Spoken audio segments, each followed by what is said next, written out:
नमस्कार दोस्तों, बेबाक भाषा के दो टूक कार्यक्रम में आपका स्वागत है। मोदी जी की इस मामले में कोई टक्कर नहीं है, कोई टक्कर दे ही नहीं सकता है कि वे चुनाव जीतने के लिए क्या कुछ कर सकते हैं। देखिए ना, पहुंचे महाराष्ट्र और किस तरह से उन्होंने कहा कि छत्रपति शिवाजी महाराज के आगे सर झुकाकर वह माफी मांगते हैं।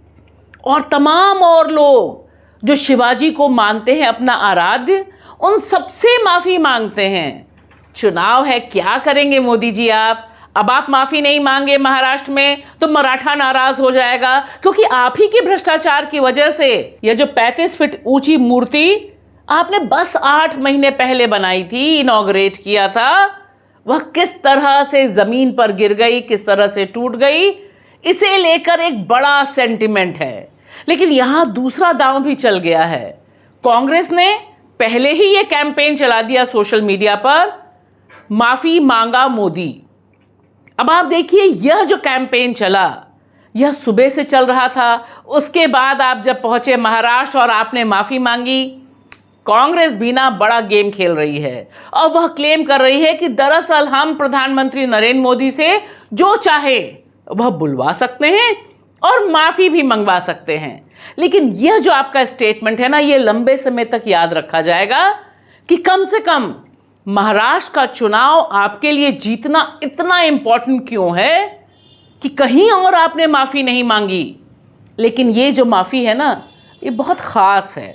इसे तो जरूर ही मराठी मानुस और छत्रपति शिवाजी को अपना आराध्य मानने वाले लोग दूसरे ढंग से भी सुनेंगे।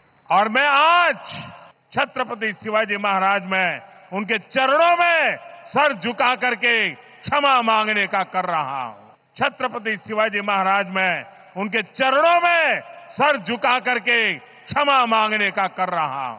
छत्रपति शिवाजी महाराज में उनके चरणों में सर झुका करके क्षमा मांगने का कर रहा हूं। आराध्य देव की पूजा करने वालों को भी उनकी भी सर झुका करके क्षमा मांगता हूं। तो देखिए मोदी जी, आपने माफी तो मांग ली, लेकिन अभी भी आप कॉन्फिडेंट नहीं हैं कि महाराष्ट्र के लोग आपको माफ करेंगे या नहीं करेंगे।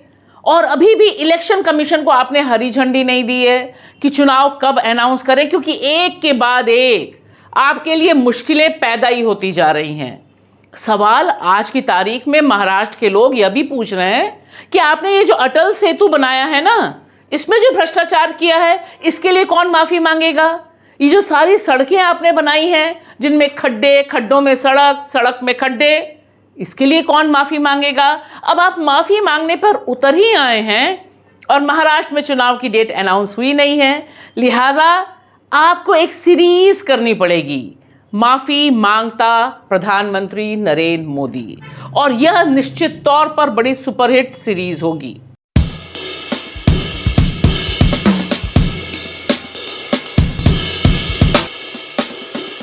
और लोगों की याददाश्त थोड़ी तो कमजोर है, लेकिन इतनी भी कमजोर नहीं है। लोग तो सोच ही रहे हैं ना कि प्रधानमंत्री जी ने महाराष्ट्र में तो माफी मांग ली, शिवाजी के नाम पर माफी मांग ली, लेकिन बेचारे रामलला, वही रामलला अयोध्या वाले, आप तो भूल गए हैं। अब तो आप जय श्री राम नहीं कहते, लेकिन आपने जो रामलला के नाम पर दिव्य भव्य मंदिर बनाया, उसमें से जब पानी टपका तब तो आपने रामलला से नहीं कहा sorry Ramlalla, I did a mistake. कहा क्या आपने?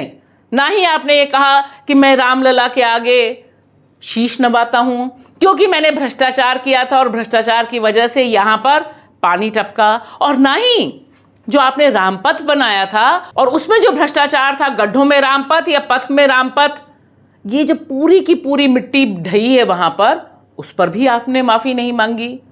और थोड़ा सा और दिमाग पर जोर डाल लीजिए मोदी जी, जब आपने द ग्रेट महाकाल कॉरिडोर, जिस पर करोड़ों रुपए खर्च किए और जिसके इनॉग्रेशन में आप और उस समय के तत्कालीन मुख्यमंत्री शिवराज सिंह चौहान में होड़ लगी हुई थी कि कौन क्लेम करेगा, वहां पर जब मूर्तियां गिरी, ध्यान से देखिए आपको याद आ जाएगा, तब तो ना आपने माफी मांगी और ना ही उस समय के मुख्यमंत्री जो इस समय के कृषि मंत्री हैं शिवराज सिंह चौहान, उन्होंने माफी मांगी कि महाकाल बहुत गड़बड़ हो गई, हमने थोड़ा ज़्यादा भ्रष्टाचार कर लिया ना, इसलिए हो गया।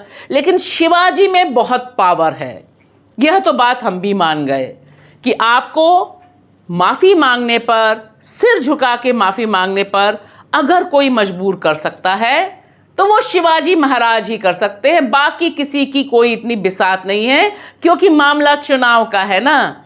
तो जहां चुनाव हैं वहां मोदी जी माफ़ी मांगने के लिए तैयार हैं। और मोदी जी अभी तो लगता है माफ़ी मांगने का सिलसिला चलता रहेगा आपका। और इसकी एक वजह अभी आपकी जो नई सांसद आई हैं, अभिनेत्री कंगना रनौत जी, वह तो भरपूर मौका दे रही हैं भारतीय जनता पार्टी को माफ़ी मांगने के लिए। एक के बाद एक लगातार बयान देती जा रही हैं। जेपी नड्डा साहब बुलाते हैं, फटकार लगाते हैं कि भाई मुंह चुप, लेकिन बकबक करने की जो आदत है, जिसकी वजह से आपने उन्हें मंडी से चुनाव लड़वाया और जितवा भी दिया। अब देखिए, एक चीज पर वह चुप हुई, किसानों को उन्होंने बोल दिया बलात्कारी, हत्यारा, मचा कोहराम। आपको बैक ट्रैक लेना पड़ा, कहना पड़ा भाई ये विचार उनके हैं। लेकिन कंगना बेचारी कहाँ सुनने वाली हैं। उनको तो जो स्क्रिप्ट दे रहा है उसने कह दिया कास्ट सेंसस नहीं होना चाहिए। और तो और लल्लन टॉप को इंटरव्यू में उन्होंने कहा माय मिस इन्फॉर्मेशन, उन्हें यही नहीं पता था कि देश के पहले दलित राष्ट्रपति कौन है, और कोविंद को तो वो कोविड बोल गई।